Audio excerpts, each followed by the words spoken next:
Today we are going for a walk in a place called Uphill. There's boats here, speedboat, just abandoned. I don't think they're abandoned, but the problem is people buy boats, then they have no time for them, and it costs a lot of money to keep. About 5 miles from where I live,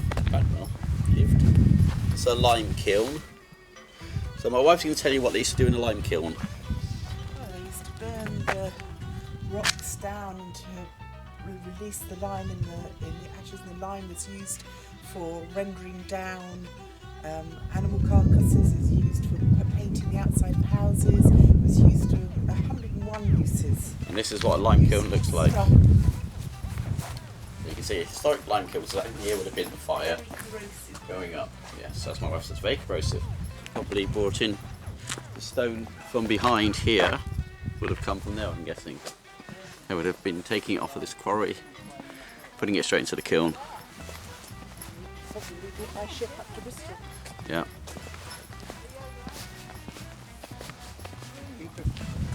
So we're out with Crafty Nana again today, which is only right, because, Nobody else would go out with you. well, you all heard that. She thinks it's funny, but she knows it's true. Now I've lost Leo, there's nobody to go with me. So, it's a beautiful sunny day. I don't know what the temperature is, but have a look.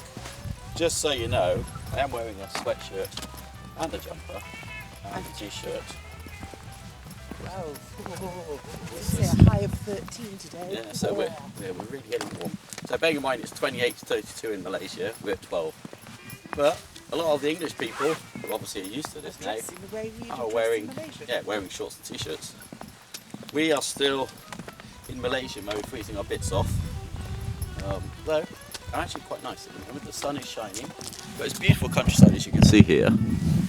So as I said, up there where the flag is flying, that's the church. But you've got this beautiful rock face.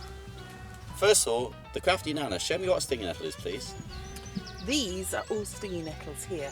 Okay, and what do they do? What do they call them stinging nettles? Well, because if you touch these, and I'm trying to avoid it, each leaf, and I don't know if you can get a close-up, is barbed on the underside. Let's see if I can turn it over without stinging myself, with little tiny spikes. And if they go in your skin, they give you a real sensation of stinging.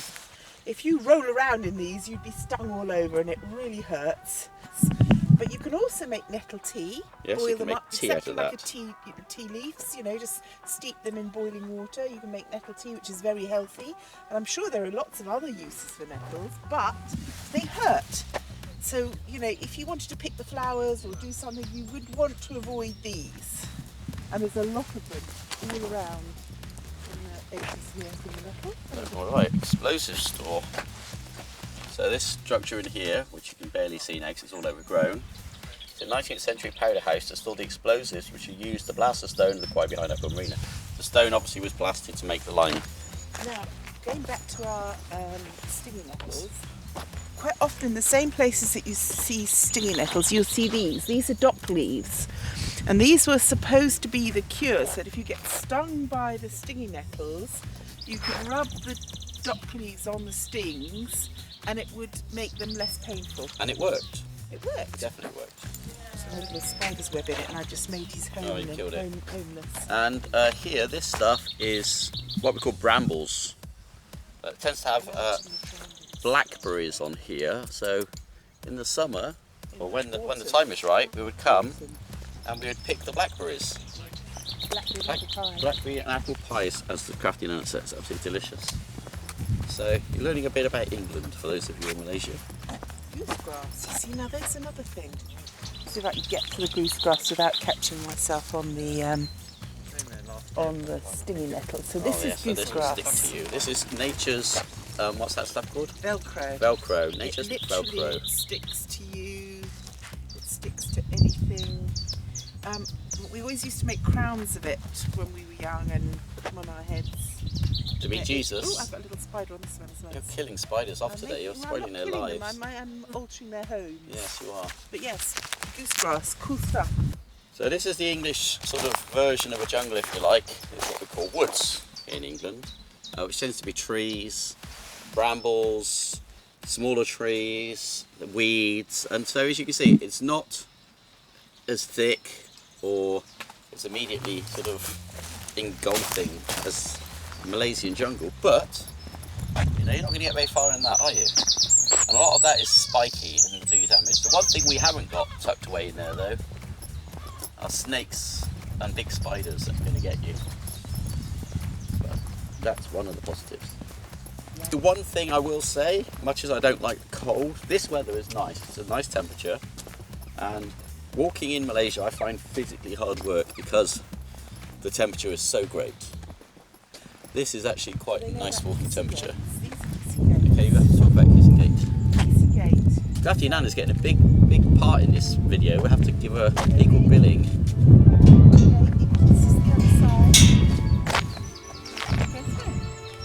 That's the Kissing Gate. So what that basically does is it stops animals, so there may be cows in this field here, being able to escape, because you can't leave the gate open, because no matter how the gate is left, the animals wouldn't be able to get through unless they're smart enough to close it behind them. So, thank you for Crafty Nana giving us all this education. So what we have to do in England is you open and close your gates behind you. So up there now you can see the church I was telling you about up on the hill. No roof. So either in disrepair or bombed during the war, or fires or something. So this is quite nice, people up over there. One of the things which I really do dislike about Malaysia, it's gone. Do dislike about Malaysia is we don't have the freedom to roam. So every time I find a nice area that I think, oh, walk around here, maybe a palm plantation or something, we can't walk through it. There'll be a sign, often with a picture of somebody with a gun, saying you can't enter here. Whereas in the UK, you have a right to roam. So you see all this land around me. Most of this you can walk on, even though it's owned by farmers or other people. You have a right to walk through. You don't necessarily have a right to sort of march over everything part of it. There'll always be a pathway through. So you can literally walk up the hill. You have to be respectful of crops. Yes, you have to be respectful of crops, of animals, of gates. We have a thing called the country code in the UK, so you take your rubbish with you, you go put in closed gates, you don't scare the animals, you don't let your dogs loose when they're out, sheep around and things like that, because the dogs will worry the sheep.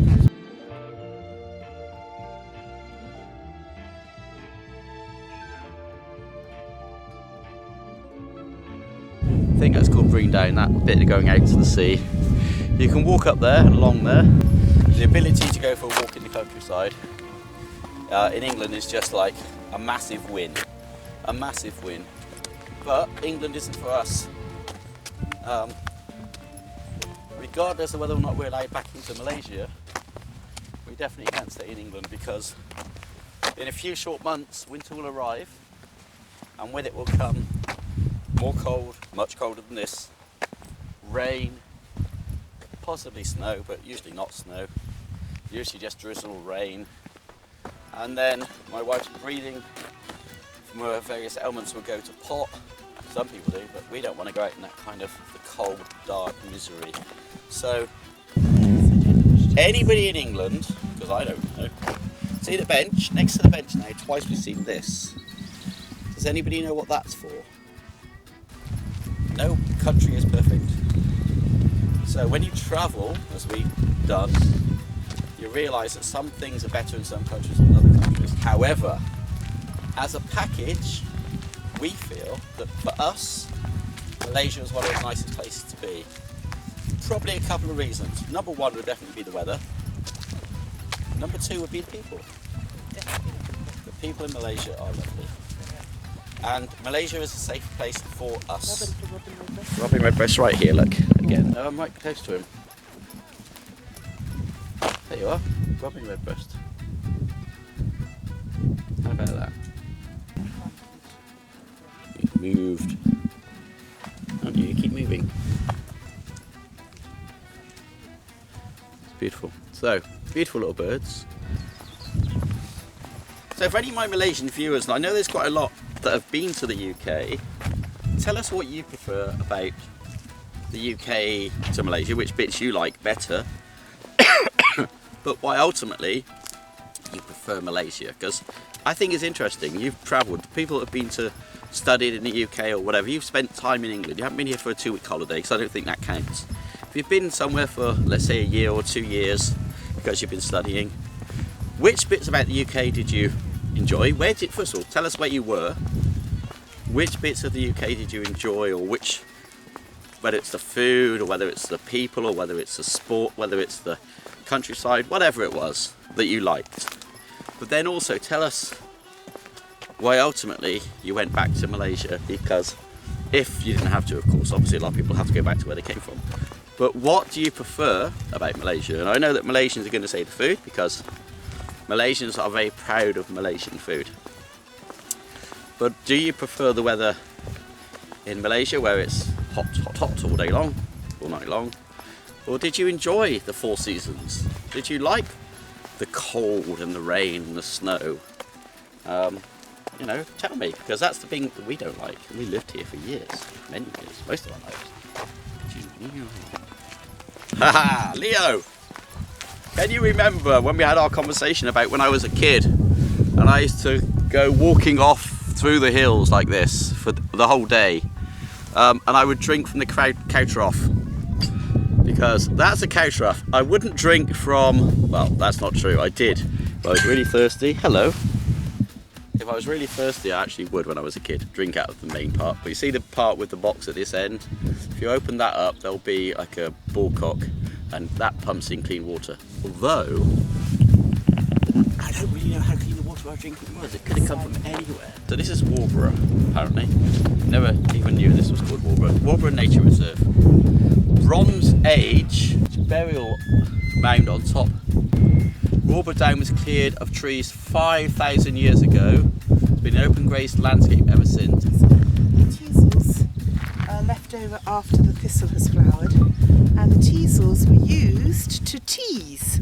So if you had wool, you could use the spikes of the teasel to pull it out into the threads ready to twist it to make wool. So that's a teasel. I might put this.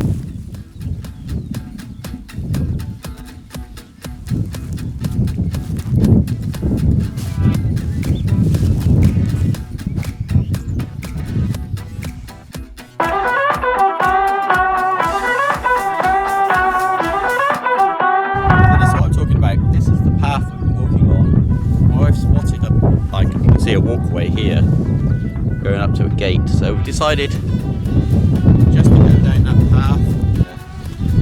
We're going to go this way because we've just seen a path.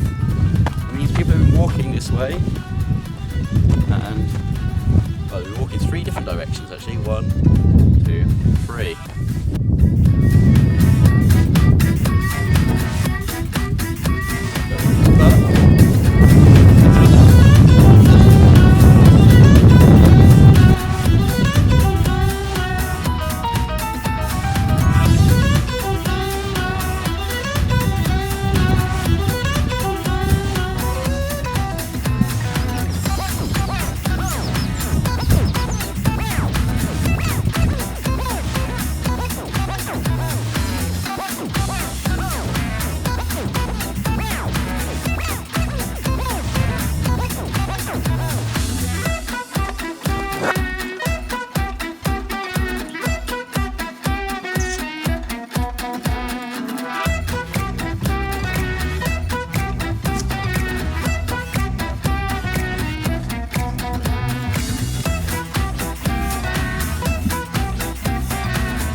Campsite, so these guys come up here, they pay per night to sit and pitch.